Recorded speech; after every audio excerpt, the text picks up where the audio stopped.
Oh, bumanat na naman mga kababayan si Harimao. Bakit nandiyan Mr. Maravillas? Ayan po, mga kababayan, binanatan yung ating Pangulong Bongbong Marcos. Inaakusa niya na wala daw isang salita. Pero gusto niyang humingi ng tulong sa ating Pangulong Bongbong Marcos versus ICC. Talaga niya, Mr. Maravillas, itong mga kampo ni Maudigs, mga spoiled brat. Saan ka nakakita niyan? Gusto mong humingi ng tulong? Humihingi ka ng pabor. Pero yung hinihingan mo ng pabor, binabanatan mo. Di ba? Kung hindi kayo santambak na mga abnormal, anong tingin ninyo sa ating Pangulong Bongbong Marcos? At anong ang tingin ninyo sa inyong sarili? Mga espesyal ba kayong mga nilalang dito sa mundo para pagbigyan ng ating Pangulong Bongbong Marcos na habang nilalait ninyo, binibira ninyo, sinisiraan ninyo, lalo na ng inyong patron, bibigyan pa rin kayo ng pabor? Ano kayo, siniswerte? Kaya po, walang isang salita, Harry Roque Islams Marcos, flip-flopping, but wants help versus ICC. Talaga niya, Mr. Maravillas. Tingin ko, tumira din ito ng Fintanisi. Si Harimao. Kasi, abnormal kong mag-isip. Walang ganyan sa mundo. Wala kayong makikitang tao na normal yung pag-iisip na habang sinisiraan ninyo at walang pakundangang dinudurog araw-araw, bibigyan pa kayo ng pabor. Di ba? Kaya nga tinanggal na yung asawa po ninyo as board member ng Pag-ibig kasi walang pag-ibig sa inyong mga puso. Tapos mga kababayan, sabay dikta sa ating Pangulong Bongbong Marcos. Ayan po, Roque challenges PBBM to formalize stand against ICC. Sino kayo na magdikta sa ating Pangulong Bongbong Marcos? Wala kayo sa posisyon para diktahan yung ating Pangulong Bongbong Marcos. Tama? But before ko mga kababayan ibigay sa inyo yung full story nitong mga kwentong ito, click subscribe muna dito sa ating YouTube channel and hit the notification bell para lagi po kayong updated sa mga kaganapan dito sa ating bansa. Like and share na rin po ninyo ng ating video at huwag na rin po ninyo mga kababayan na skip yung ating mga commercial ads para tuloy-tuloy lang ang pag-unlad ng Bagong Pilipinas. Sa mga naghanap po ng malinis and spacious fitness gym, bumisita lang po kayo sa aming Colossal Fitness Gym. We also offer Grab Car Rental with our brand new 2023 model ng Toyota Innova. We also accept booking for those who are planning to travel via PAL, Cebu Pacific and other airline companies, local and international. And bills payment for Meralco bills, Aleco bills para sa mga taga rito sa amin, PLDT, etc. Kahit saan po kayo gustong mag-travel, pwede na kayo magpa-booking online dito po sa aming office. Pati sa mga hotels, may Paymaya po kami, may bayad center na rin po dito sa aming office. Ang Colossal Fitness Gym is located at 3rd floor Security Bank Building, Lanco Business Park, Legazpi City, Albay. For inquiries, look for Chilon Maravillas, contact number 0966-802-0949. Yan po yung aming Innova. Lagi na pong matao sa amin. Na-set up na rin yung aming mga bagong gym equipment. May treadmill na rin po kami. Saka ito po yung bago naming product na binibenta, iGlow Serum from South Korea. Negosyo siya ng aking anak na architect, entrepreneur, Riz Maravillas. Tingnan ninyo yung epekto sa kanya before and now. Yung mga inquiries ninyo, dumirekta na lang kayo po sa kanya, Riz Maravillas on FB. Ito naman po, Firmax Firming and Lifting Cream sa mga pains at mga paninigas na mga kaso-kasuan. Mainam po siya. Paid-paid lang po sa mga pulses and affected area. Ito naman po, Automax Radiant Serum. Sa mukha naman yung application. Anti-aging po siya. You will look 10 years younger than your age. Sa mga cancer patients naman po, baka lang gusto ninyo itong itry. Name siya Red Mix Fruit Drink. Hindi man po siya gamot, food supplement siya. Kaya lang, gawa siya mga kababayan sa goji berry. Yung goji berry may anti-cancer properties. Yung mga inquiries nyo po, dumiritso na lang kayo sa aming messenger sa Facebook para masagot namin agad. Ayos pa? Ayos na ayosan niya Mr. Maravillas. Ito yung spoiled mga kababayan na dating spokes ng dating Pangulong Digong na pabalik-balik sa China. Anong pinagkakatarantahan ninyo? O hindi sumunod na lang si Maudigs, yung ninyong patron, kay spiritual advisor niya, kay Pacquiao. Best friend naman niya si Xi Jinping. O di ba? O di umish ka po na rin siya. Kaysa para mabawas-bawasan po yung problema natin dito sa ating bansa. Tinuruan mo pa niya Mr. Maravillas. Kahit hindi ko yan turuan, naiisip na nila yun ngayon. Nauna na po si Pacquiao. Ayun, investigasyon pa lang po ng Congress, ng House of Representatives, saka yung Senado. Pero niya Mr. Maravillas, talagang malakas si Pacquiao. Malakas sa mga senador. Si Super Ate niya kontra sa Subpena. Si Subiri naman, kung ano-anong palusot, madili lang yung pagpirma. You see, mga kababayan, wala silang paki sa mga biktima. Yun ang nakakalungkot dito sa ating mga politiko. Talaga niya Mr. Maravillas, kailangan talagang i-abolish na yung Senado. I-post na natin yung People's Initiative. Natutulog lang po yung People's Initiative. Nag-hibernate muna. Pag hindi sila dyan tumino, yung mga mamamayang Filipino na, yung ang magdidesisyon para i-abolish yung Senado. Pero balik muna tayo dito mga kababayan sa sinasabi ni Harry Roque. Ito yung sabi ni Harry Roque mga kababayan. Former presidential spokesperson Harry Roque challenges President Ferdinand Marcos Jr. to formalize his stance against ICC cooperation, highlighting patterns of shifting policies on crucial national issues including bilateral relations in peace talks. Igagaya mo pa yung ating Pangulong Bongbong Marcos, ina-accuse ninyong walang isang salita. Hindi na kayo nahiya. Yung pinaglilingkuran po ninyo, yung dinidefend ninyong dating Pangulo, siyang walang salita, walang isang salita. Naubos yung administrasyon niya. Lahat ng sinabi hindi man natupad. O di ba? Una, yung war on drugs, sabi niya 3 months lang. Naubos yung naubos yung 6 na taon. Hindi man natapos. Mga kababayan, sabi hindi tatakbo, tumakbo. Sabi isusulong yung federalismo, hindi man nangyari. Tapos ngayon, kontra sa charter change. Noong panahon, siya yung nagsusulong ng tsa-tsa para sa federalismo. Ngayon, kontra na siya. Tapos i-accuse ninyo yung ating Pangulong Bongbong Marcos na walang isang salita. Ita-challenge pa ninyo na i-formalize yung kanyang sinabi. Hindi pa kayo ba nakontento doon sa naging payag ng ating Pangulong Bongbong Marcos? May official announcement yung Presidential Communications Office tungkol mismo sa naging announcement ng ating Pangulong Bongbong Marcos. Ito siya, Ipa-frame kaya ninyo ito.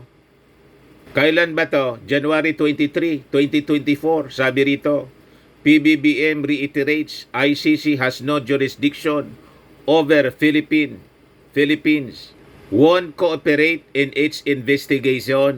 Kulang pa sa inyo itong naging pahayag. Reiterate na nga lang. Paulit-ulit lang po. Kung wala kayong paniwala sa sinasabi ng ating Pangulong Bongbong Marcos, di wag kayong maniwala. Di ba? wala na kaming magagawa. Kung ayaw ninyong maniwala, paniwalaan ninyo ang gusto ninyong paniwalaan. Kung ang pinaniniwalaan ninyo, pumasok na yung mga investigador, tulad ng sinasabi ni Trillanes, naniniwala kayo sa kaaway ni Digong, si Trillanes. Tapos yung mga militant organizations. Kung yun ang gusto ninyong paniwalaan na tapos na yung investigasyon at anytime lalabas na yung warrant of arrest, di sige. Yun ang paniwalaan ninyo para tuluyan na kayong mabaliw. Sa kakaisip, kasi si Juan po, mga kababayan, si Harry Roque, by his own admission, hindi na daw siya makatulog. Malamang mga kababayan talaga, mandaloyong ang bagsak nito ni Harry Roque. Hindi na makatulog eh. Sabi rito, kailangan daw i-formalize ng ating Pangulong Bongbong Marcos yung non-cooperation sa ICC.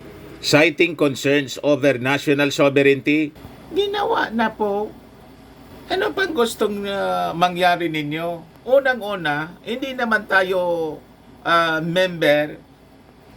Hindi man po binago yung naging desisyon ni Digong na umalis sa ICC as member country. So anong problema ninyo? O diba? Yung resolution niya ng Kongreso. Resolution yun ng Kongreso. Ang resolution ng Kongreso ay urging the executive.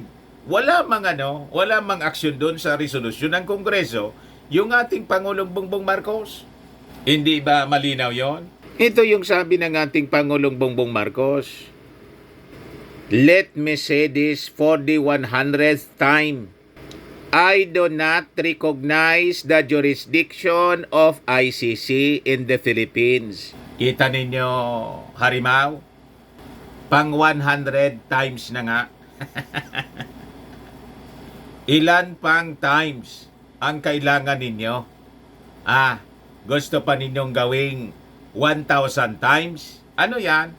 Para na yan abnormal yung ating Pangulong Bongbong Marcos. Kaya nga sabi natin mga kababayan, kung ayaw ninyong paniwalaan yung naging stand ng ating Pangulo, edi wala nang magagawa niyan yung ating Pangulong Bongbong Marcos kasi 100 times na niyang sinabi. Sasabi niya, I consider it as a threat to our sovereignty.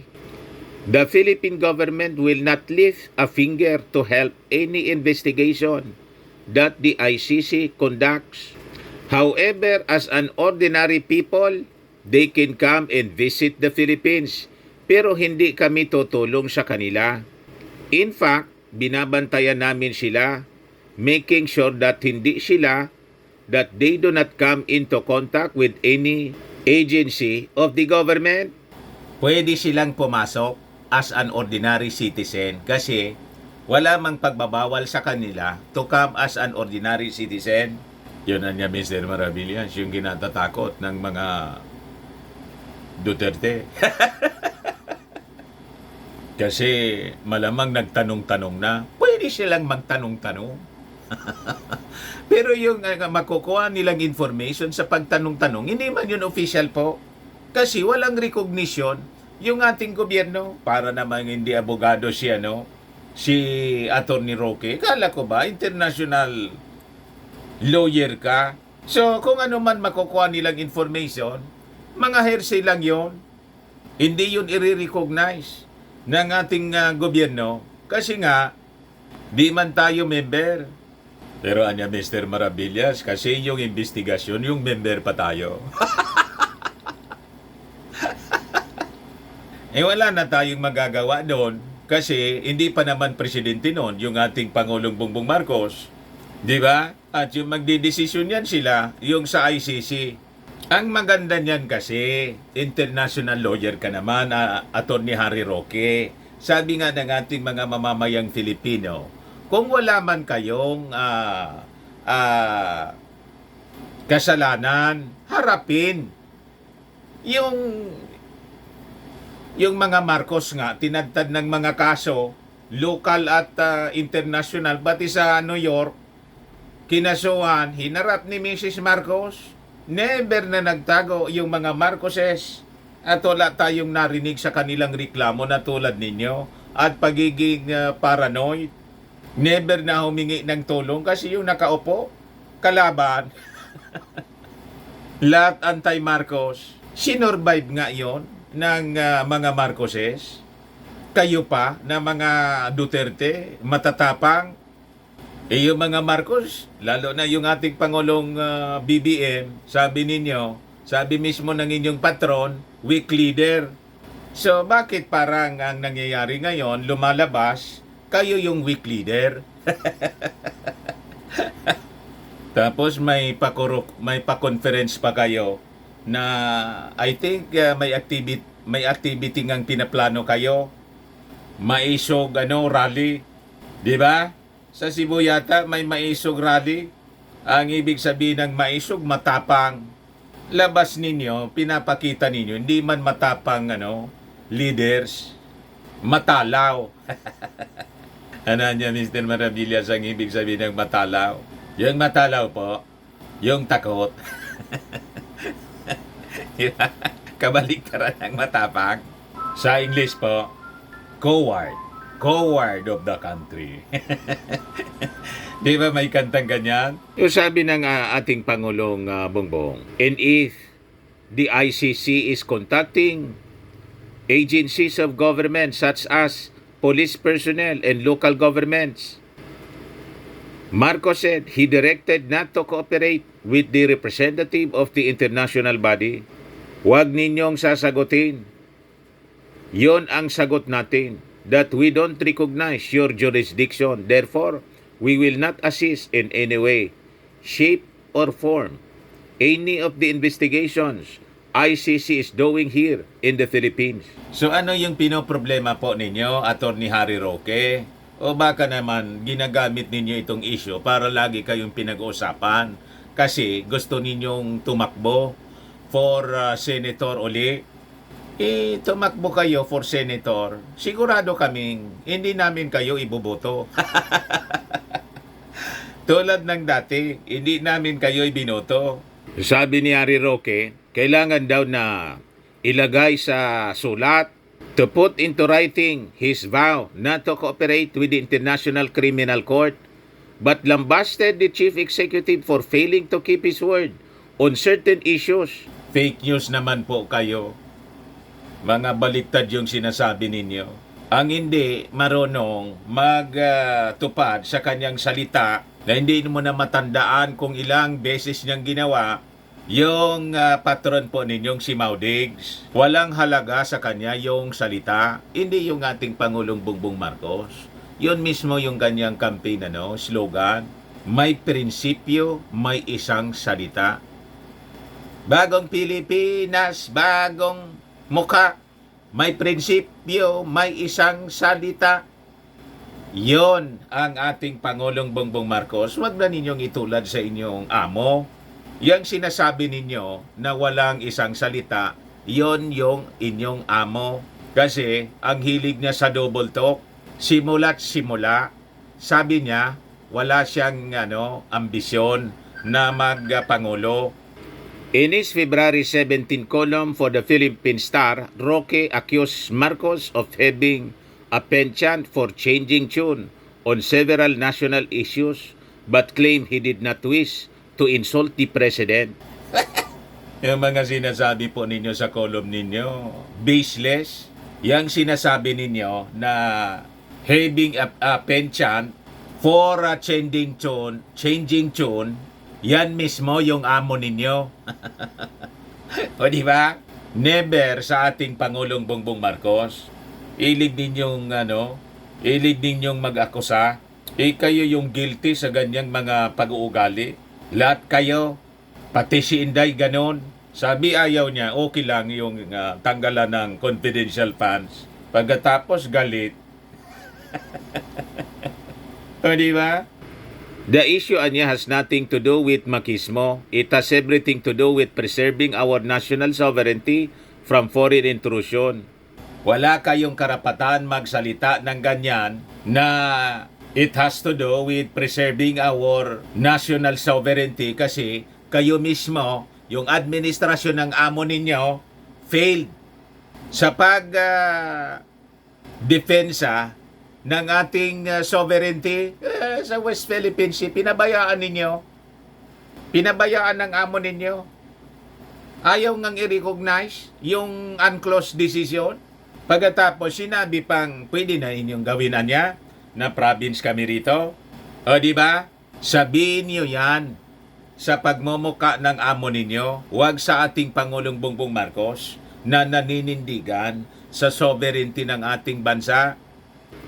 Roque then proceeded to enumerate the issues where Marcos changed his stance, including charter change, cooperation with the ICC, strengthening the bilateral relations between China and the Philippines, and resuming peace talks with the Communist Party of the Philippines. Alin man doon ang binago ng ating Pangulo yung stance? Unang-una sa charter change, hindi man nagsabi yung ating Pangulong Bongbong Marcos na ayaw niya sa Chacha. Di ba? Kailan yun sinabi ng ating Pangulong Bongbong Marcos na ayaw niya sa Chacha? Pangalawa, dito sa cooperation with the ICC, wala mang binabago yung ating Pangulong Bongbong Marcos. Hindi man nakikipag-cooperate. Ayun nga yung binasa natin. 100 times ko anyang sinabi. We will not cooperate. So ano yung binago doon? Yung sinasabi mong strengthening the bilateral relations with China, ganun pa rin yung relasyon natin sa China. Pero hindi natin pwedeng hayaan yung kanilang pagmamalabis tulad ng ginawa ng inyong amo. O di ba? Doon nga po sa Mindanao, may project din yung administrasyon ng ating Pangulong Bongbong Marcos. Nakalimutan ko lang kung anong infra project. Ang nanalong kontraktor po, Chinese. O di ba? I-post na lang po ninyo kasi hindi ko na makita yung balita. Last week yun, mga kababayan. Ibablog ko sana. So yun po, wala mang personalan sa mga Chinese contractors po, yung ating Pangulong Bongbong Marcos. Wag lang kamkamin yung ating territory.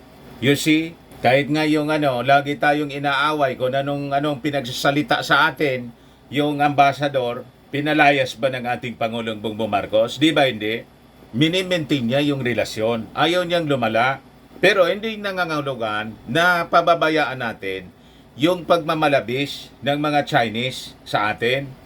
Ganon, balansyado po yung ating Pangulong Bongbong Marcos. Kaya itong mga akusasyon po ni Harry Roque, baseless po lahat.